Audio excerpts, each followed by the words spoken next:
Update muna nga tayo sa mundo ng basketball sa Gilas, Pilipinas.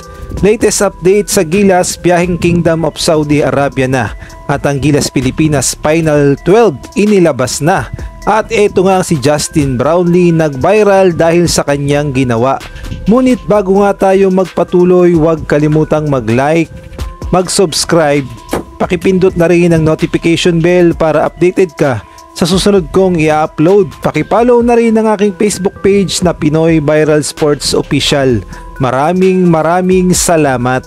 Update muna nga tayo sa Gilas Pilipinas. Biyaheng Kingdom of Saudi Arabia na nga ang Gilas Pilipinas at handang-handa na makipaglaban para sa bayan sa FIBA Asia Cup. At ayon nga sa report ay magkakaroon pa ang Gilas Pilipinas ng tune-up game at malamang sa Kingdom of Saudi Arabia na ang mangyayaring tune-up game at ang kanilang makakaharap ang isa rin sa mga lalaban sa FIBA Asia Cup, walang iba kundi ang kupunan ng Jordan. Dito nga masusubukan talaga ang lakas ng Gilas Pilipinas at dito rin malalaman kung nagbunga ba ang kanilang mas mahaba na practice dahil hindi nga biro ang lakas ng Jordan at talaga namang masusubukan ang game plan, ang team chemistry ng Gilas Pilipinas. Samantalang inilabas na rin ng Samahang Basketball ng Pilipinas ang official Final 12 na ilalaban nila sa FIBA Asia Cup. At dito nga makikita natin na ganun pa rin naman yung lineup, wala namang pagbabago.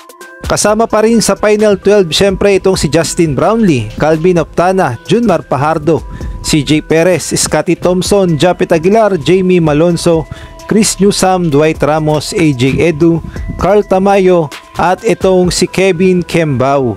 Samantalang ang mga additional players naman na kagaya nila RJ Abarrientos at Troy Rosario ay hindi na nga pinasama sa biyahe papuntang Kingdom of Saudi Arabia.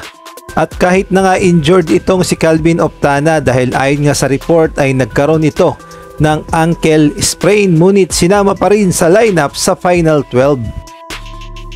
Samantalang sa ibang balita naman, viral nga itong si Justin Brownlee dahil sa kanyang ginawa sa isang barangay at masasabi nating napakabait talaga ni Justin Brownlee at pusong Pilipino.